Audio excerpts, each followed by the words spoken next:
Hello. So in this video I'm going to go over why I prefer starter strip and fishing line in my swarm traps and also in my colonies versus plastic foundation. So there's going to be some references to my colonies and not just swarm traps, but after all of these end up in there anyways, so that's where they're going to be permanently. First off is money. The plastic foundation costs money. Prices aren't getting any cheaper. I can get 7 starter strip frames from every sheet of plastic foundation, so I save on money. And the natural comb with the starter strips is what I prefer anyways. 6 pounds, 7 ounces is how much this box right here. I'm using these Pro Nukes as an example. I do have them in Grand Rapids, Michigan if anybody's interested. Just message me and we can talk. So anyways, this is 6 pounds, 7 ounces with the plastic foundation. 4 pounds, 7 ounces with the starter strips. So if I'm putting it in a tree, I certainly appreciate that. Certainly also appreciate it in my colonies. So the weight alone also makes sense to me. Queen cells. Okay, so a little bit about hive management. Queen cells on a plastic foundation, if I want to cut it out, are tricky. Can it be done? Yes.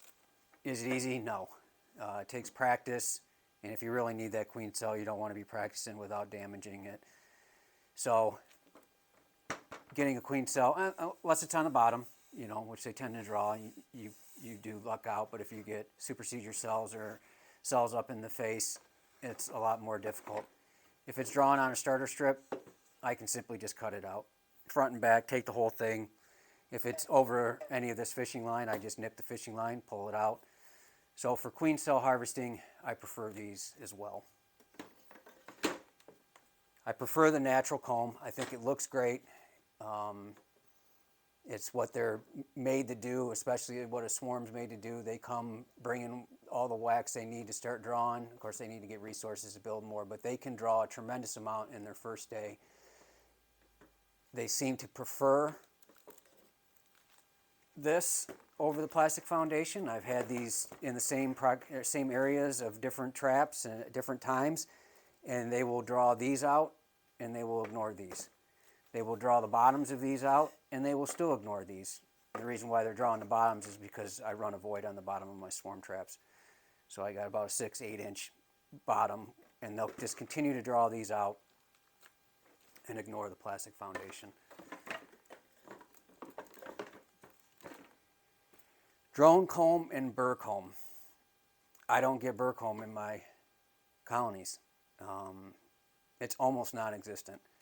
I watch videos where people are popping them open and their boxes are glued together because of all the burr comb and drone comb that's drawn between them. I don't get it at all. I don't have to scrape the tops of frames ever. They just simply don't draw it. They will draw wherever they want drone comb in one of these.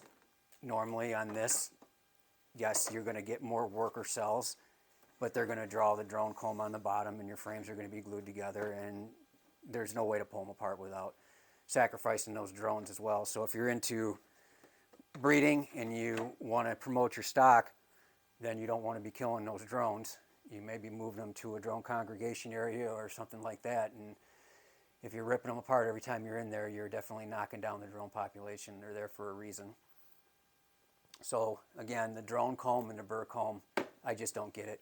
You'll see in my other video that they'll draw and leave a space on the side, they'll leave a space on the bottom, and they'll leave another space over here. They can walk around instead of having to go around the frame. They can go right through the B space here, B space on the bottom, and yeah, they will draw drone comb wherever they want.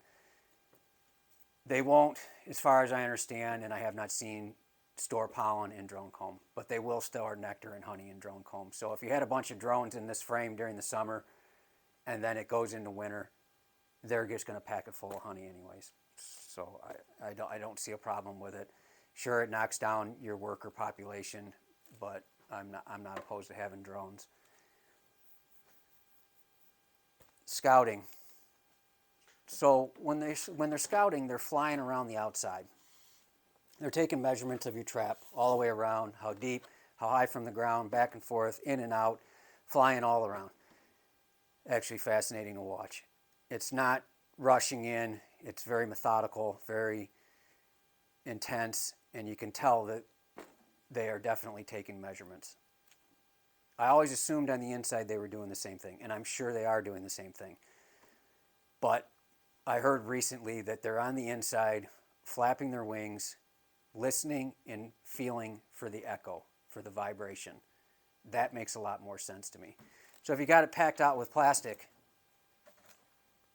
how much of a void is in there? How much of an echo? How much of a vibration are they going to get? It's going to send the message that this thing is completely full. Versus the starter strips, they come in, they can actually fly between these frames. They're going to get this illusion of space. Is there more space? No, there's not more space. It's illusion of more space, illusion of more work, and maybe that's what they want is the work. I do put a draw and comb in here so that the queen can immediately start laying and hopefully anchor them in. But if I didn't have a draw and comb, I would definitely go the starter strip route. One plastic frame, the rest starter strip. Give that illusion of space and give them what they want as far as a place to draw. They come ready to draw. They're completely bursting with wax. They will draw 3 frames in days after arriving into a swarm trap, so I just let them do what they want to do. I prefer the draw and comb, so I utilize this opportunity to get the draw and comb. They're going to show up, they want to build, they're going to draw it, and I prefer this in my colonies anyways, so why wouldn't I take that opportunity to get as much of this drawn out as possible? When they first arrive too, your first couple frames tend to not be that drone cell. Will they then switch it over? Yeah, they'll switch it over later, and you'll end up with drone cells. But in the beginning, you won't have many drone cells as far as what I've seen. If you are going to run the starter strip, it's got to be level. If it's not level, they're going to draw based on gravity, and you're going to completely miss your frames. So you have to carry a level with you when you're hanging your swarm traps. It has to be level so that they can draw it true and plumb, because if not, it's not going to work. It's going to be a mess. I've never had them draw cross ever with starter strips. I do give them enough. I don't give them just a little wedge. Some of them are shorter than others, but I've never had them draw sideways. But I always check my level of my traps. I check it when I'm hanging it. I check it when I go there to rescent it. And if I rehang it, it's level again, always level. So I think I've pretty much gone over my justification for preferring the natural starter strip drawn comb. Again, is it natural? No. It's got plastic, it's got fishing line. Is it more natural? Yeah. One other point. Here in Michigan, I am starting to believe that overwintering success can be better with a natural drawn frame. If they have to heat this, and they have brood on both sides of this, and a cluster on both sides of this, the radiant heat from the bees on this side will also help heat the brood on this side, and vice versa. When you have this, it seems to me that they have to heat this side, and they have to heat this side. Sure, if they get it warm enough, maybe this will retain some heat, but for heat to pass through this plastic and warm that other side, if you have a low population of bees, seems very, very difficult to me versus this. Thin wax, they're able to transfer heat to both sides, heat both sides only while being on one side. Sure, you still need bees on the other side, but if you have a small population of bees, I think this definitely helps with overwintering here in Michigan. Still playing with it, still trying to figure it out, but I am becoming more and more of a believer of this for these reasons, overwintering, and just simple fact that I prefer it. I like it. It's beautiful. It's what they want to do anyways. I let them have full control to an extent. I still manipulate them to get what I want as far as the honey and stuff like that. One other side note, I don't use starter strips and fishing line on my honey supers. I use full plastic foundation tacked in. You don't want it blowing out in your extractor what a mess. So this is brood management. This is swarm trap management. This is not honey super management. I do not use this in my honey supers. I use plastic foundation and full sheets of it, because boy, could it be a mess in extractor if you tried to spin one of them. So anyways, one other thing, all my traps this year are baited with natural drawn comb. None of them have any plastic foundation. All of them are natural drawn comb. So I like that. I prefer it. I'm hoping that it continues to bring me success. If I were to not have any drawn comb, because that question's come up, I don't have any drawn comb, what do? I wouldn't do this. They come in, there's no illusion of space. There's no vibration. They can't fly through these.